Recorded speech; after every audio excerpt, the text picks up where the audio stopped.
pour l'accroche. Alors, l'importance de l'accroche, c'est que c'est ce qui vous permet déjà de vous distinguer avant même d'avoir commencé votre devoir. C'est-à-dire que l'accroche, c'est l'originalité que vous allez amener à votre sujet. Le truc, c'est que, dites-vous bien, que ce soit en disserte, donc là, je vais vous mettre l'accroche de dissertation, et ensuite, je vais faire l'accroche de commentaire, mais dans tous les cas, que vous ayez pris la dissertation ou le commentaire, vous allez faire un sujet que des centaines d'autres personnes auront traité. Et a priori, qui vont pas mal se ressembler. Donc l'accroche, ça va vraiment être le moment de montrer que vous avez en gros votre personnalité.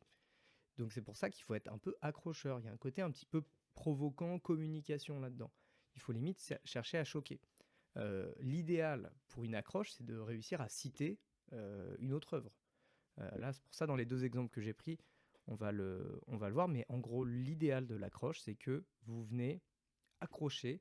Imaginez-vous votre correcteur, il a corrigé, je sais pas, il est à la moitié de sa journée, il a corrigé 20 copies, il en peut plus, il commence à moitié à s'endormir sur sa correction, et là d'un coup, il a une citation, je sais pas, de Pascal ou un truc comme ça, bref, une citation ou un truc qui lui amène à voir les choses différemment. Et ben là, il va être réveillé.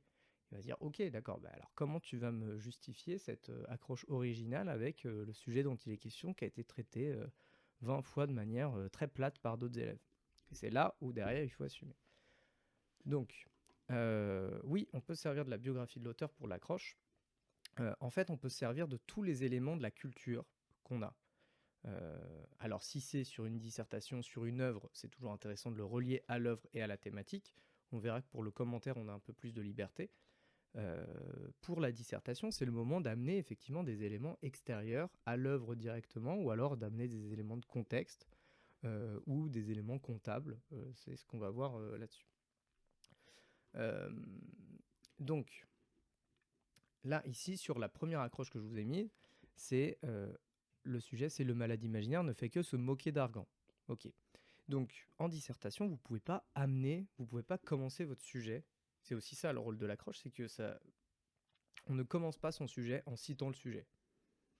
On commence le sujet par une accroche, et c'est-à-dire qu'on va amener élégamment notre sujet. On va pas l'amener comme ça de but en blanc, ça se fait pas, vous n'allez pas aborder quelqu'un, mais en fait c'est très naturel. De la même manière, vous voyez, si vous allez aborder quelqu'un, vous n'allez pas l'aborder avec directement une question étrange. Éventuellement, vous allez avoir un élément d'accroche, un élément qui va vous permettre de discuter, etc. Bah là, c'est un peu la même chose. On est relativement décent, élégant, on est pas mal poli, en gros. On commence pas par un sujet comme ça. Donc, je vous lis l'accroche que j'avais faite pour ce sujet qui était le malade imaginaire ne fait que se moquer d'Argan. Argan, en étant présent à 27 reprises sur les 32 scènes de la pièce, se présente comme le personnage principal de la comédie du malade imaginaire, représenté pour la première fois en 1673 et créé par Molière.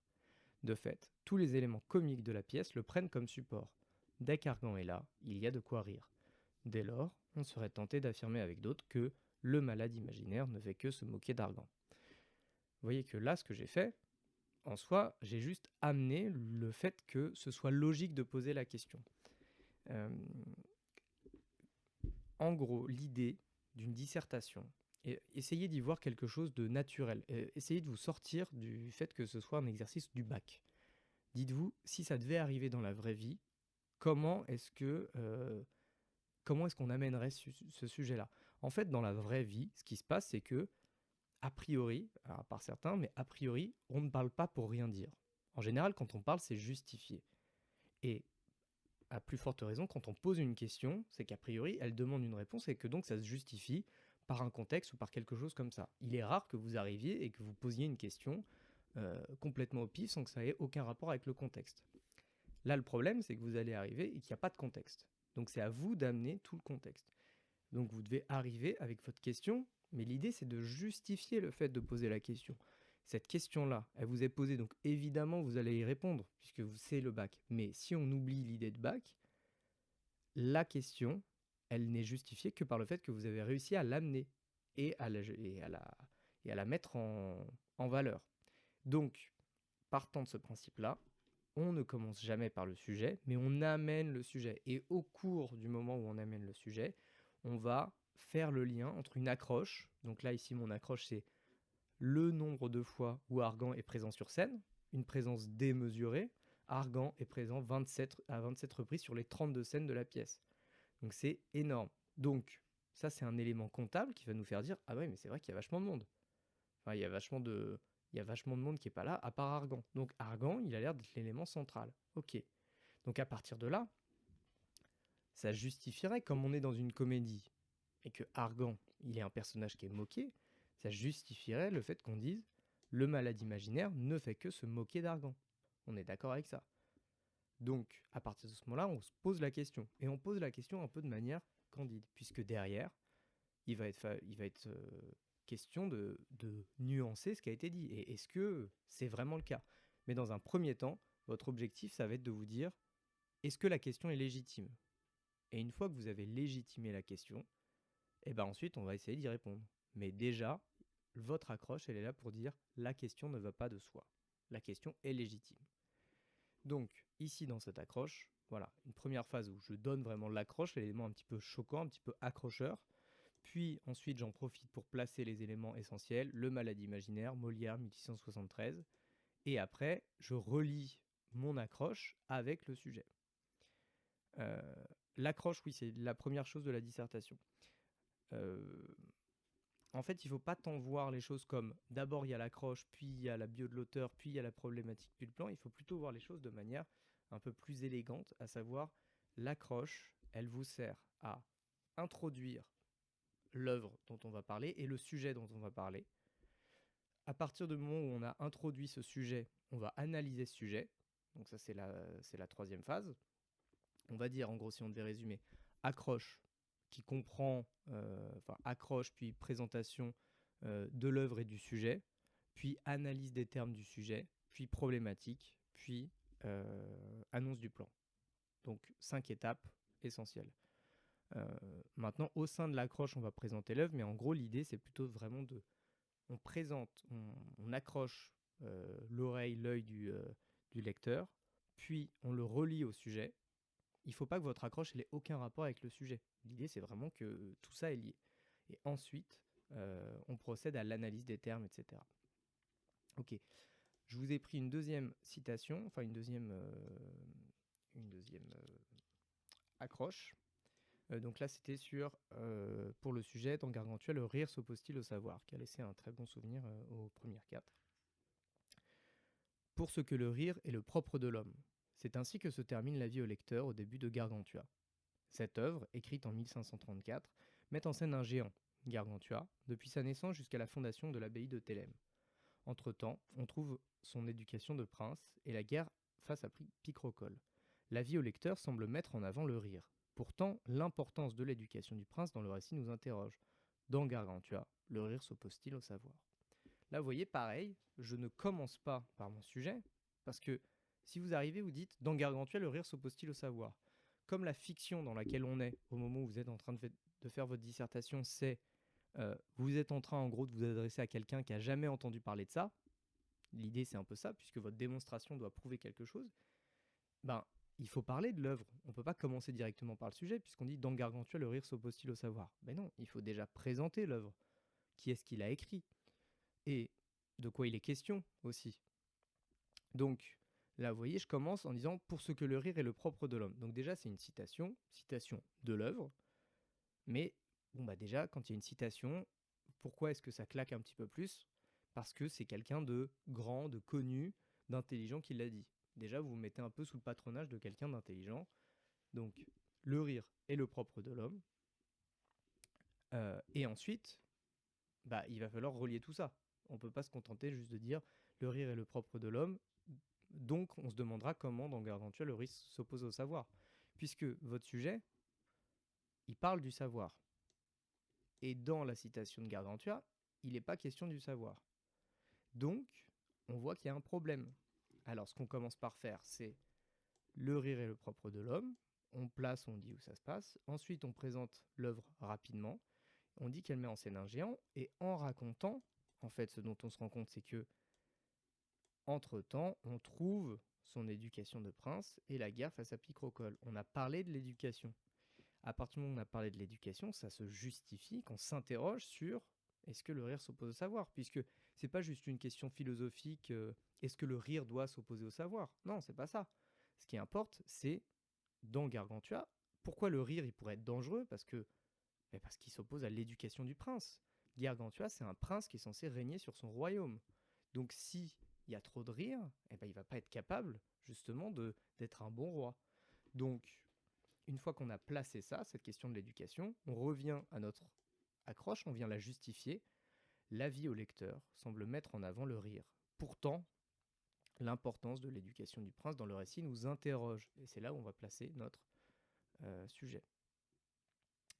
Voilà pour ça. Est-ce que sur l'accroche de dissertation, c'est clair? Parce que je vais passer à l'accroche de commentaire. Donc s'il y a des problèmes avec l'accroche de dissertation, c'est le moment.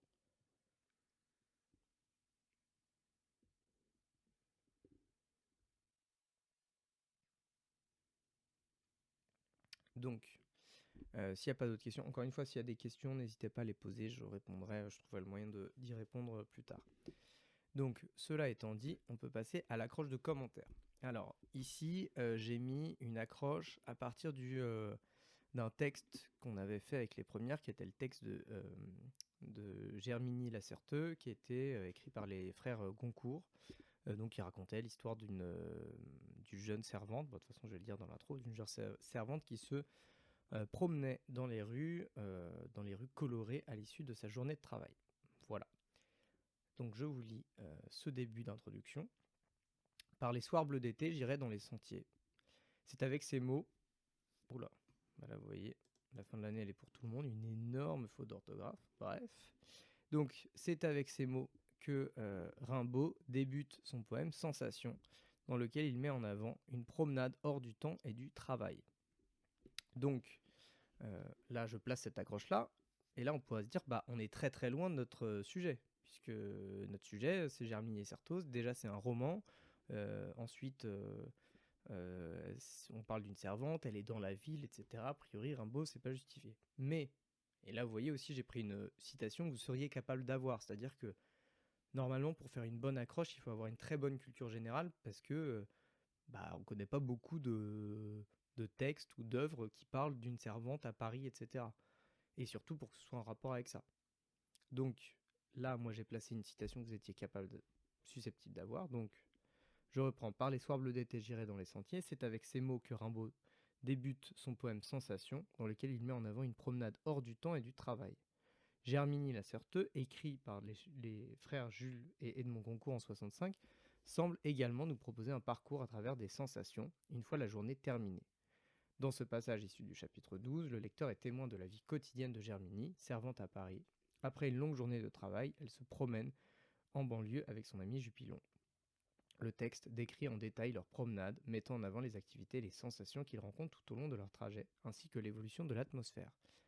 Donc, la différence dans le commentaire, c'est que le commentaire, vous allez devoir amener une problématique, mais donc il va falloir des enjeux, etc. Vous n'avez pas un sujet à amener. Ce qu'il faut, c'est réussir à accrocher votre spectateur, votre lecteur, par un truc qui sort un peu de l'ordinaire. Il ne faut pas raconter n'importe quoi non plus. Mais là, vous voyez que je me suis dit, est-ce que j'ai quelque chose dans ma tête qui parle un petit peu d'une promenade? Il n'y a rien qui m'est venu avec le roman, donc je me suis dit, bah, on va aller dans le domaine du poème, puisque ça parle d'une promenade. Ah, j'ai quoi? J'ai Rimbaud. Par les soirs bleus d'été, j'irai dans les sentiers. Donc il y a un côté, il y a l'atmosphère calme. Et effectivement, dans le texte, il y a aussi une atmosphère qui est relativement calme et en tout cas un peu mélancolique. Donc ça peut se justifier. Par contre, il faut que la justification, elle soit explicite.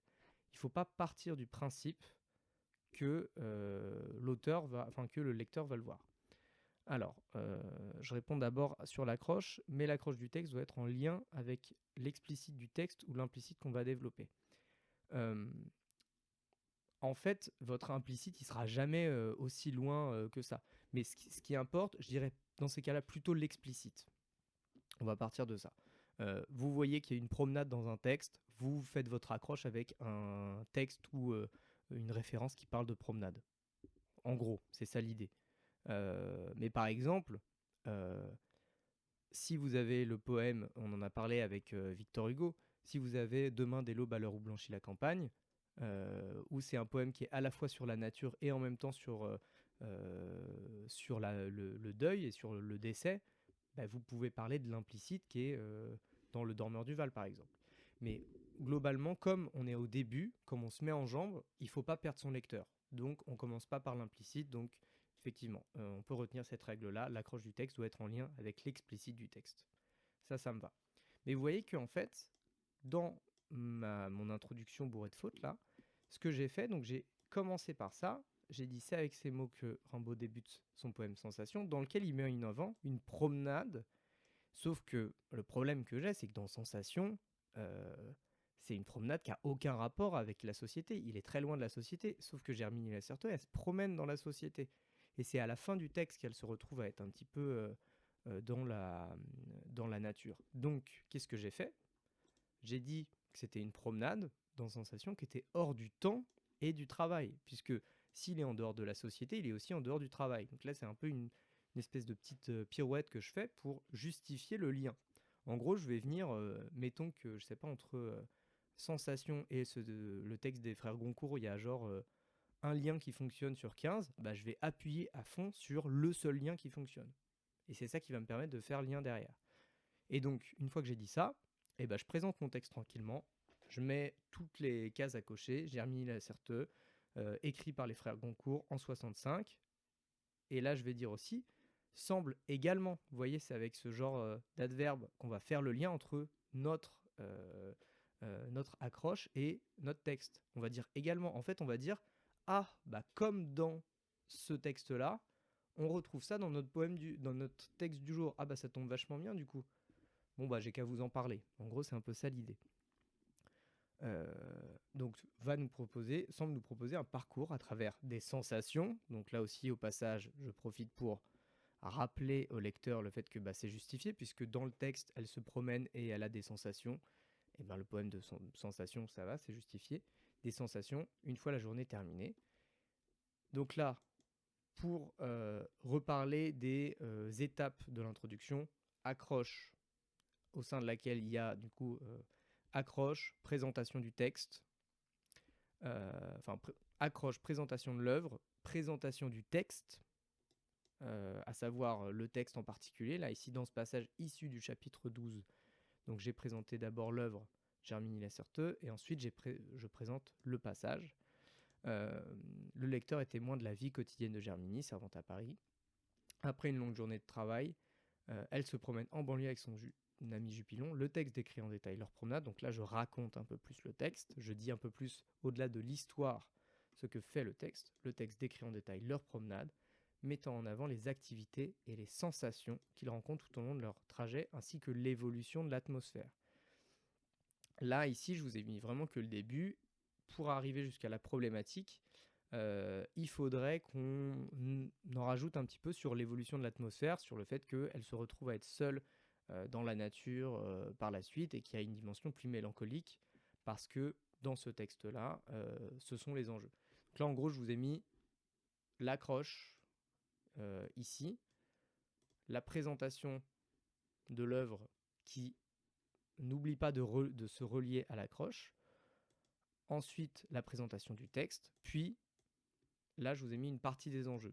Il faudrait accentuer un petit peu les enjeux derrière et ensuite amener à la problématique et l'annonce du plan. Voilà. Donc la problématique, c'est toujours après les enjeux. Les enjeux sont toujours après la présentation du texte et de l'œuvre, qui sont toujours après l'accroche. Voilà. Est-ce que c'est clair pour ces choses-là? Si ça l'est. Si ça ne l'est pas, surtout dites-le moi, mais je pars du principe que ça l'est. Et donc, on va pouvoir passer à l'ouverture. Alors, l'ouverture, dites-vous bien que, en fait, votre texte, votre devoir, c'est un petit peu... ça marche un petit peu en symétrie.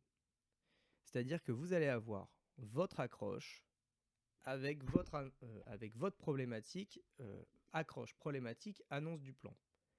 Et à la fin de votre devoir, vous allez avoir la réponse à la problématique avec le détail de comment vous avez réussi à prouver votre point, Donc, en gros, ça va être votre annonce de plan, mais en confirmé. Ça va pas être on va voir comment, ça va être on a vu comment. Et vous allez avoir votre ouverture. En fait, votre devoir, c'est une parenthèse dans le quotidien banal et non intellectuel de notre vie. Vous êtes arrivé à un moment, vous avez accroché les gens, vous leur avez parlé d'un texte pendant très longtemps, et à la fin, comme vous avez ouvert leur esprit, vous les laissez avec une petite ouverture. Vous vous dites, mais si vous voulez prolonger cette conversation, intéressons-nous à ce texte-là. Et voilà. Et là, vous êtes tranquille. C'est ça l'esprit de la dissertation. C'est que vous arrivez avec une proposition surprenante. Donc vous accrochez votre spectateur parce qu'a priori, il ne va pas vous écouter. Donc vous l'accrochez. Ensuite, vous lui posez une question avec la problématique. Il se dit, ah bah tiens, c'est vrai que c'est intéressant comme problématique.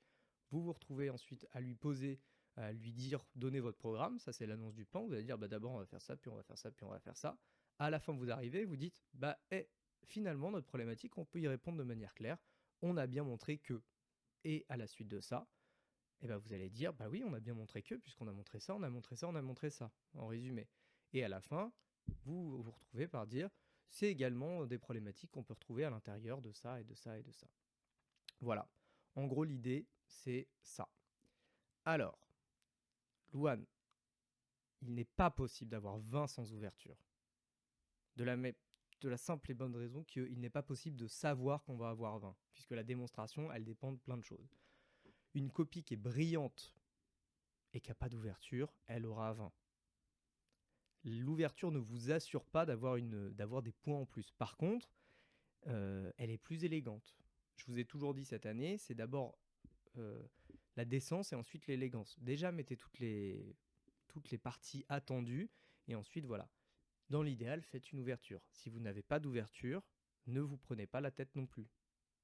Voilà. En revanche, vous avez normalement, rien qu'avec cette année, suffisamment de culture pour être capable d'utiliser des textes qui ne sont pas directement, qui ne seraient pas directement liés. Je ne dis pas que tous les commentaires que vous allez avoir, enfin tous les textes de commentaires que vous allez forcément pouvoir les relier à quelque chose que vous avez fait pendant l'année. Mais je veux dire, rien que sur cette année, on a vu de la poésie avec Rimbaud et un peu avec Baudelaire. On a vu du roman avec Colette et avec Georges Sand. On a vu de la littérature d'idées avec Gargantua et un petit peu avec Erasme. Et on a vu du théâtre avec Molière. On a aussi parlé, par exemple, des Dents de la Mer. On a aussi parlé de Cléo de 5 à 7 de la Nouvelle Vague. On a étudié dans le cadre des différents textes qu'on a pu faire, des textes de Hugo. On a vu des textes des frères Goncourt, etc. Donc, si vous faites appel à votre mémoire, vous arrivez sur un texte et vous allez vous dire « Ah ok, là je pourrais faire une ouverture là-dessus ». Si je vous prends par exemple, alors on va revenir justement sur l'ouverture, mais simplement, si j'essaye de vous reprendre un sujet, par exemple voilà, ce sujet du bac là, hop. Donc c'était ce sujet-là, voilà. Là, ici, vous voyez, c'est un poème qui s'appelle Le vase brisé. Bon. Donc, c'est un poème, en gros, je vous la fais rapidement, mais qui fait une comparaison entre un vase qui est fêlé et à qui on dit ne touchez pas à ce vase, il est brisé. Et il y a une comparaison qui se fait avec un cœur, donc avec l'amour. Donc, en gros, c'est une comparaison entre la fragilité d'un vase et la fragilité d'un cœur. Et donc, ça parle d'amour à travers un objet. Et bien une fois que vous avez compris ça, vous allez vous dire ok, ça parle d'amour, et en plus vous avez fait un commentaire dessus pendant 4 heures, donc vous arrivez à la fin de ça, vous dites ok, ça parle d'amour, ça parle d'un objet, est-ce que j'ai pas quelque chose qui pourrait marcher là-dedans, est-ce que j'ai pas un poème, ou est-ce que j'ai pas un texte qui va parler de ça, de la fragilité de l'amour. A priori vous en avez plein quand même, de la fragilité de l'amour. Mais vous pourriez mettre par exemple en lumière le fait que la fragilité d'un objet qui irait avec la fragilité de l'amour, eh ben on peut le retrouver avec, tiens, Roméo et Juliette, parce que tout le sort de leur amour ne dépendait que d'une lettre, et cette lettre n'a pas été donnée, et donc les deux sont morts. Vous voyez? C'est une manière de relier. C'est comme ça que ça va se passer. Voilà. Je reviens sur notre notre ouverture, notre question de l'ouverture. Alors, sur la question de l'ouverture, vous allez vous retrouver. Alors, attendez, j'attends que ça revienne quand même. Voilà. Donc, là, je vous prends 2 exemples d'ouverture. Alors, je réponds aussi simplement aux questions. L'ouverture peut-elle parler d'un film ou d'une série, ou alors c'est conseillé de parler d'un autre texte? L'idée, c'est plutôt aller parler d'une œuvre qui, on va dire, est rentrée dans une certaine culture classique, un peu élitiste, acceptée. Ça, c'est pas évidemment dans l'absolu, tout se justifie, il n'y a pas de sous-culture, etc. Mais vous allez tomber sur des jurys qui potentiellement sont un petit peu plus à l'ancienne et ne voudraient pas qu'on parle d'une série de 2020 ou même de cette année. Par contre, ça ne veut pas dire qu'on ne peut pas parler de films, ça ne veut pas dire qu'on ne peut pas parler de séries. Mais on va dire, ça dépend, et là il n'y a pas de règle, ça dépend un peu du prestige qu'on associe à la série. Si vous parlez de la série The Wire parce que vous avez un texte qui parle justement de réseaux, de brigands, etc., bon, là ça va aller. Si vous avez un texte sur la piraterie, parlez pas de Pirates des Caraïbes, c'est ça que je veux dire. Bon. Et pareil pour les films, on considère que les films qui sont un peu rentrés dans la culture classique, ça passe. Vous voyez, je pense qu'on est à un stade... si vous aviez un texte vraiment fantastique qui parlerait de l'espace, etc., peut-être que maintenant, on serait en mesure d'accepter du Star Wars ou des trucs comme ça selon votre jury. Mais là, il n'y a vraiment pas de règle. En revanche, je pense que euh, si vous parlez... En fait, tout dépend de comment vous allez le justifier. Pendant l'année, on a fait un texte qui qui était de Victor Hugo, qui parlait d'une pieuvre qui venait enserrer un pauvre marin qui venait pêcher. Donc il y avait une angoisse qui se développait peu à peu. Et il ne suffirait pas en ouverture de dire on retrouve également des attaques marines dans les dents de la mer. Là, ce ne serait pas justifié. Mais pas parce que les dents de la mer, c'est quelque chose qui serait de la sous-culture ou ce serait du divertissement. Par contre, si vous dites cette atmosphère d'angoisse installée dans le film, installée dans le texte, qui plonge peu à peu le lecteur dans une peur du monstre marin, peut rappeler toute la montée de l'angoisse qui est faite dans Les Dents de la Mer, où le requin n'est vu que dans la dernière partie du film. Là, c'est une ouverture qui est justifiée. Parce que vous dites, de la même manière que dans le texte, on nous amène, euh, on nous cache la pieuvre de plus en plus, de la même manière, dans le film, on nous cache le requin de plus en plus. Là, ça se justifierait. Mais par contre, juste faire du name drop d'artistes, là, ça se justifierait pas. Alors, je reprends les questions dans l'ordre. Une ouverture doit obligatoirement parler d'une œuvre ou est-ce que ça peut continuer sur l'œuvre étudiée? Le truc, c'est qu'en commentaire composé, a priori, ça tombera sur un texte que vous ne connaissez pas. C'est tout le principe.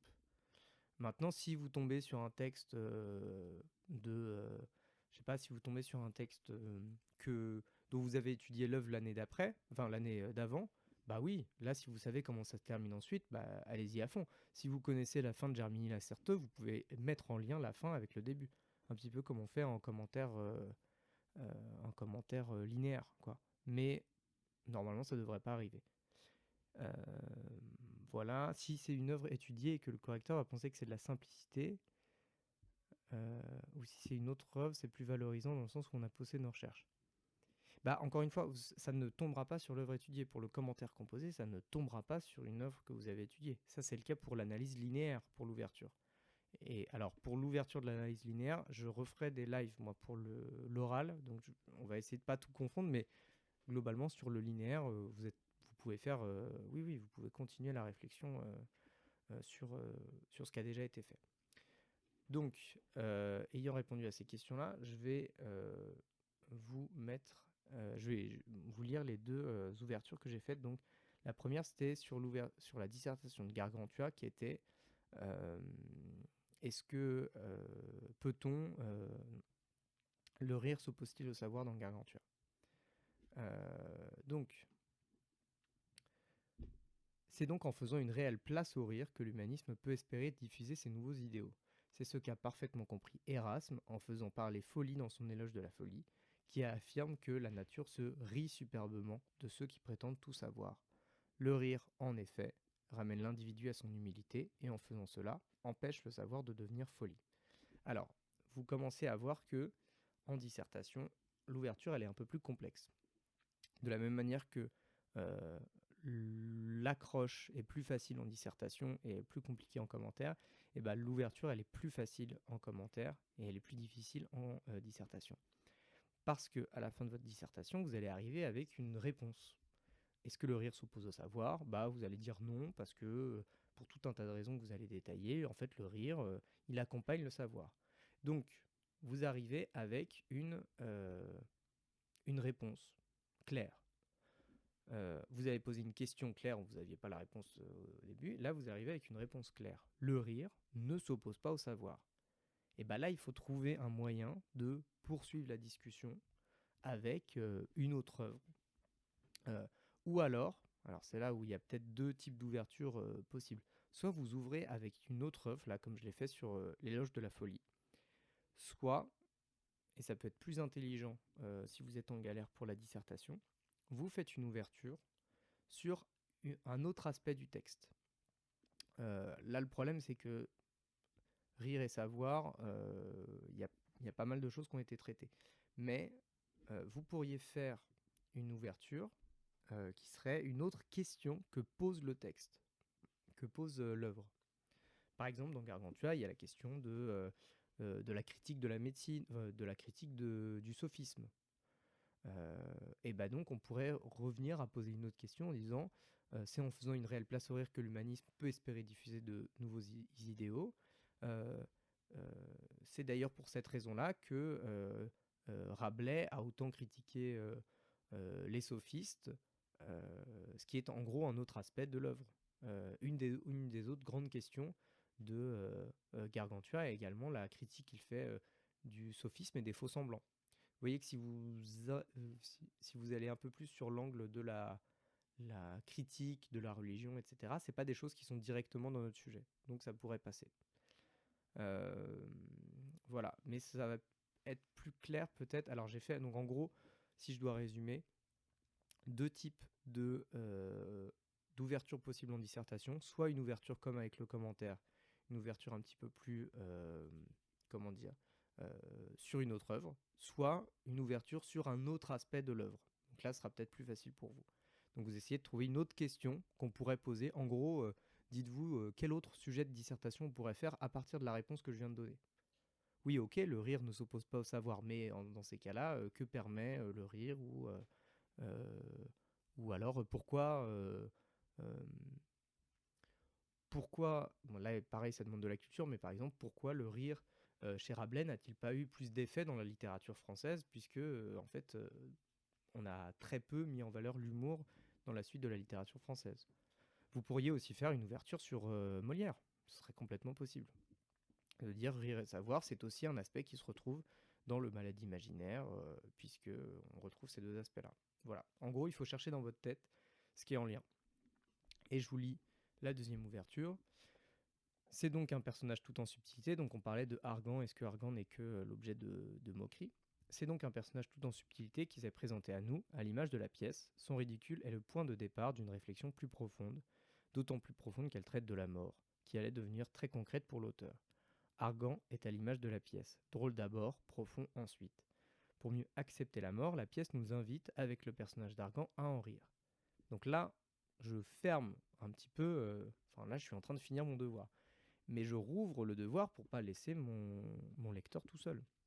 On peut rapprocher ce mélange de légèreté et de profondeur existentielle au théâtre de Beckett, et notamment la pièce Oh les beaux jours, qui fait rire par son dispositif et ses personnages absurdes, mais nous met au devant d'une réflexion sur la mort. Là, vous voyez, j'ai encore fait une ouverture sur une autre œuvre, mais on aurait complètement pu parler du Malade imaginaire sous un autre aspect, puisque là, on était vraiment sur Argan, on aurait pu dire que d'autant plus, cette pièce ne s'intéresse pas que à Argan et qu'elle met en valeur d'autres personnages qui nous invitent à une réflexion sur l'affiliation, sur la paternité, sur le rapport à l'autorité, etc. On aurait pu avoir ça. Bon, on a passé beaucoup de temps sur l'ouverture. Est-ce que c'est clair ou est-ce qu'il y a d'autres questions?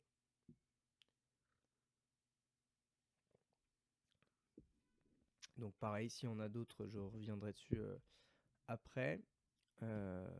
Maintenant, le, euh, sur les transitions, alors là, j'ai pas changé là. S'il fallait mettre, il faut lire transition ici. Alors, ah oui, non, c'est juste une ouverture. Là, je vous ai mis des ouvertures de dissertation et là, je vous ai mis une ouverture de commentaires. Ouverture de commentaires. C'était Germini Lacerteux, je crois. J'ai mis en un sens, ce texte peut nous rappeler celui de George Sand dans l'histoire de ma vie, qui affiche aussi un contraste entre l'énergie et la fougue de sa jeunesse en opposition avec une description longue et contemplative de sa passion pour la nature. Voilà. En gros, la structure d'ouverture, c'est ce texte peut nous rappeler un autre. Votre ouverture peut commencer comme ça. Ce texte peut nous rappeler un autre. Cette question nous invite à, etc. Mais en gros, il faut faire le lien. Il faut pas partir du principe que vous êtes censé faire une ouverture. Donc si je mets ma dernière phrase, c'est une ouverture, le lecteur il va comprendre que c'est une ouverture.